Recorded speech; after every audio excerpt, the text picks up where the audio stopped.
What's going on, everybody? Doya here with another Dragonball FighterZ themed video. This time talking about how to construct a team in Dragonball FighterZ. Right away, I do want to mention that this game is in its very early stages, so if you have 3 of your favorite characters in this game, you should go ahead and feel free to pick those 3. Who knows, maybe you'll discover the future meta team. So because I'm making this video so early on in the game's lifespan, I can't really point out a character and say which category they fall in, but I can give you the general idea of what you want to look for, and hopefully you can take that and run with it. So without further ado, let's begin with your first character, or your point character. This is the character you're going to lead off the game with. Now I actually do have pretty good examples of some point characters in this game.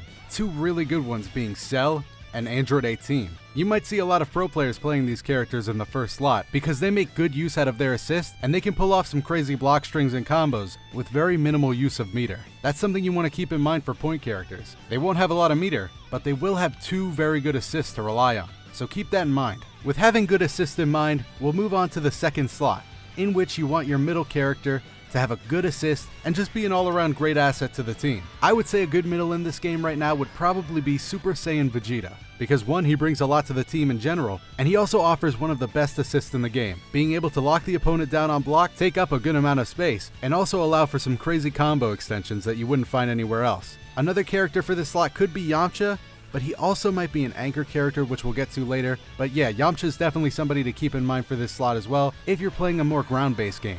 Just a little side note from the video, if anybody's interested in playing a more ground-based game, take a look at Hit and Yamcha. I haven't seen anybody play those 2 together, but I think they can make a pretty strong duo. Moving on to the third slot, you have your anchor. Now in general, this is the person that you want to finish off the match. So this person should be good on their own and be able to tackle any sort of scenario without any use of assist. Of course, him benefiting from assists is just a bonus. So what you want to see in this is somebody that can make great use of meter. So maybe somebody like Ultimate Gohan, for example, that powers up with bars. I know people have been comparing him to Phoenix from Marvel vs. Capcom 3, but I personally don't know if his awakening is that strong. But if it turns out that it is, then yeah, he would be a great anchor. And maybe the Super Saiyan Blues would fit here as well, but I can't say for sure.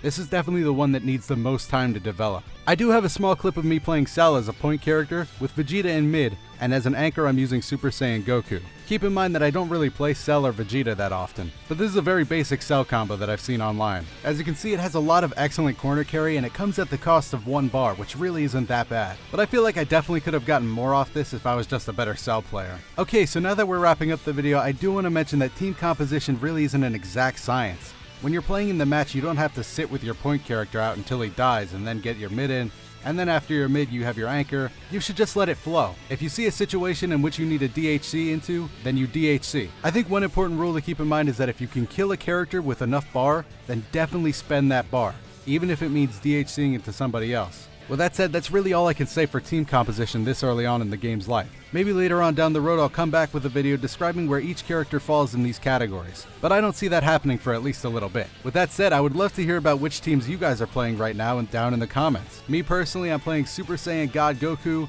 Krillin, and Tien, though I don't really think that team's working out too well. And while you're down in the comments, if you like this video and channel, make sure to hit the like button and subscribe. I really do appreciate it.